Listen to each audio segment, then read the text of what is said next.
आज हमारे पास जो टॉपिक है वो है जो फिजिकल प्रॉपर्टीज ऑफ एल्केन। इस हवाले से हम बात करेंगे। सबसे पहले तो ये जानना आपके लिए ज़रूरी है कि एल्केन क्या चीज़ है, ठीक है जी।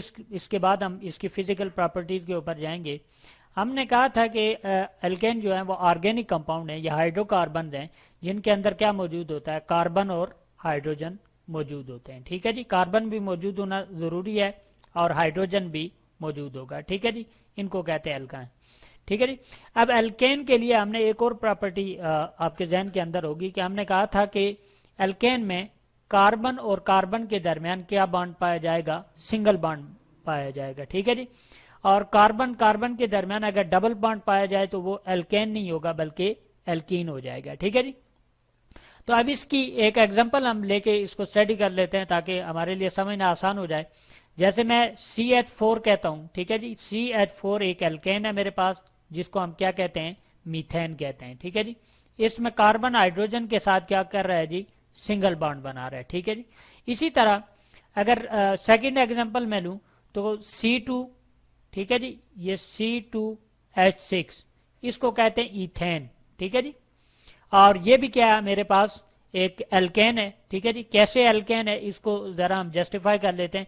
इसमें क्या होता है, कार्बन और कार्बन के दरमियान क्या होता है जी, सिंगल बॉन्ड बनता है, ठीक है जी। इसका एक स्ट्रक्चर फॉर्मूला अगर आप लिखें, ये हमारे पास क्या है, बेसिकली इथेन है, ठीक है जी। यहाँ पे हम मेंशन कर देते हैं कि ये हमारे पास इथेन है। इसका स्ट्रक्चर फॉर्मूला लिखेंगे तो आपको बात क्लियर हो जाएगी कि किस तरह कार्बन कार्बन के साथ सिंगल बॉन्ड बनाता है। ये कार्बन कार्बन सिंगल बॉन्ड आ जाएगा, ठीक है जी।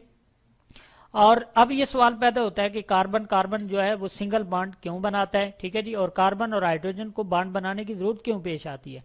तो उसकी रीजन ये है कि आप जानते हैं कि कार्बन के आउटर मोस्ट में कितने इलेक्ट्रॉन होते हैं, 4 इलेक्ट्रॉन होते हैं। इसको 8 इलेक्ट्रॉन पूरे करने होते हैं और 8 इलेक्ट्रॉन पूरे करने के लिए ये क्या करता है, हाइड्रोजन से बॉन्डिंग बनाता है, ठीक है जी। और इस बॉन्ड के नतीजे में इसके 8 इलेक्ट्रॉन क्या हो जाते हैं, पूरे हो जाते हैं। यहाँ पे ये जो चीज हमने शो की है, एक लाइन शो की है, इसका मतलब होता है कि 2 इलेक्ट्रॉन शेयर हैं, एक कार्बन का शेयर है और एक क्या है, हाइड्रोजन का शेयर। तो इसी तरह एक एक लाइन को अगर आप कंसीडर करते जाएं, ठीक है जी, तो ये हमारे पास 2 4 6 8 8 इस कार्बन के पूरे हो गए।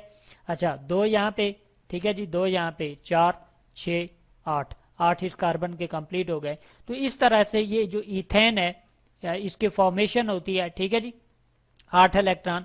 तो इसमें आप देख रहे हैं कि कार्बन और कार्बन के दरमियान क्या पाया जाता है जी, सिंगल बॉन्ड पाया जाता है। लिहाजा इथेन भी हमारे पास क्या है जी, एक एल्केन है। अब इसकी प्रॉपर्टीज के ऊपर गौर करते हैं। फिजिकल प्रॉपर्टीज कहते हैं बेसिक जाहिरी प्रॉपर्टीज को, ठीक है जी।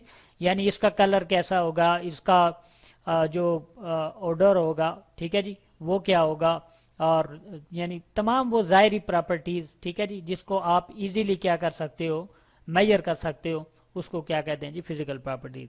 तो चंद एक फिजिकल प्रॉपर्टीज को यहाँ पे हम क्या करेंगे जी, डिस्क्राइब करते हैं। सबसे पहले जो फिजिकल प्रॉपर्टी है वो हम देखते हैं कि कार्बन 1 से लेकर के ठीक है जी, कार्बन 3 तक हमने देखा कि जो हमारे पास कंपाउंड आते थे इनकी फिजिकल स्टेट हम देख रहे हैं बेसिकली, ठीक है जी।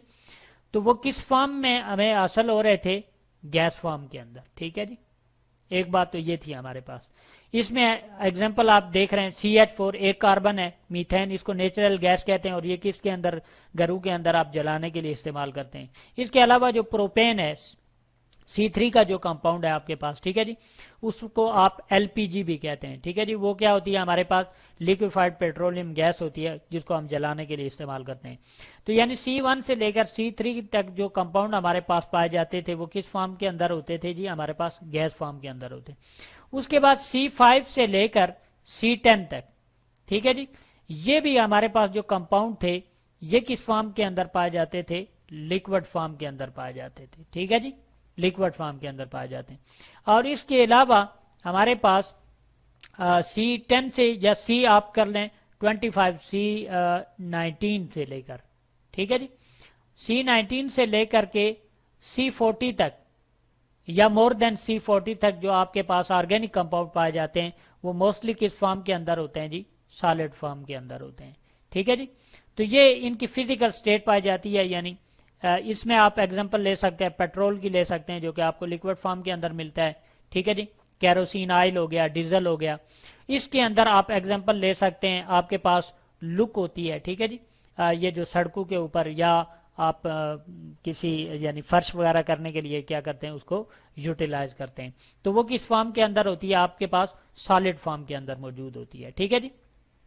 अब क्या होता है कि इसका मेल्टिंग पॉइंट और बॉइलिंग पॉइंट भी हम यहाँ से फाइंड आउट करते हैं। इस सॉलिड को अगर आप मेल्टिंग पॉइंट क्या होता है यहाँ पे हम लिख देते हैं, चौथी जो इसकी प्रॉपर्टीज होगी वो हमारे पास क्या होगा, मेल्टिंग पॉइंट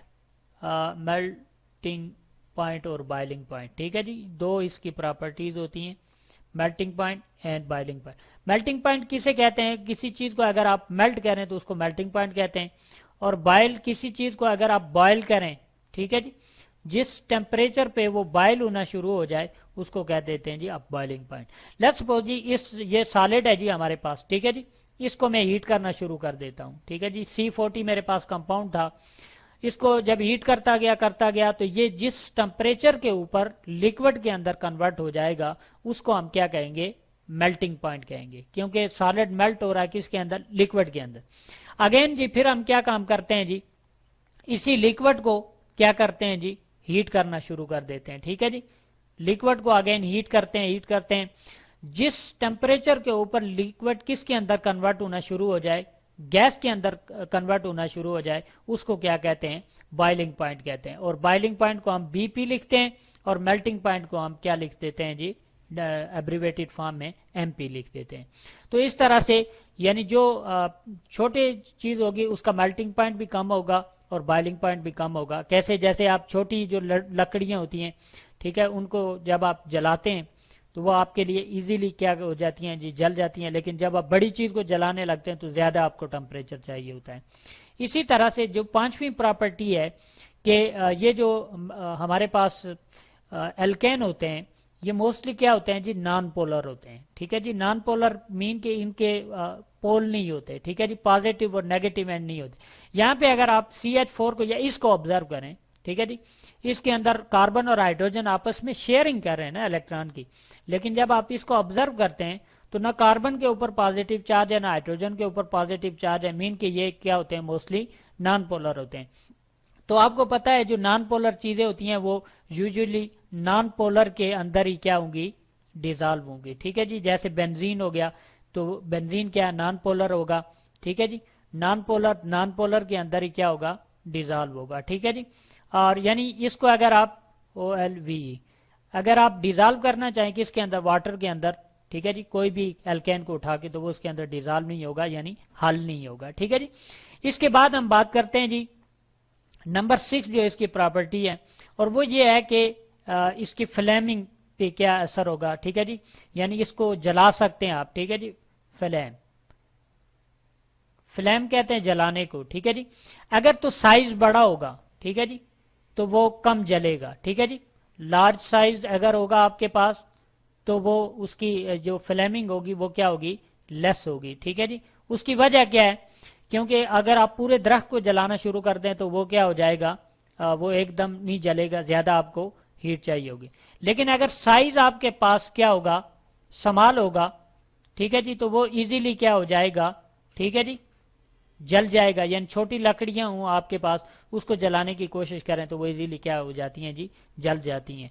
तो ये वो सारी प्रॉपर्टीज हैं, यानी 6 प्रॉपर्टीज हमने डिस्कस की, फिजिकल प्रॉपर्टीज हैं जो कि एल्केन के अंदर हम क्या करते हैं जी, ऑब्जर्व करते हैं।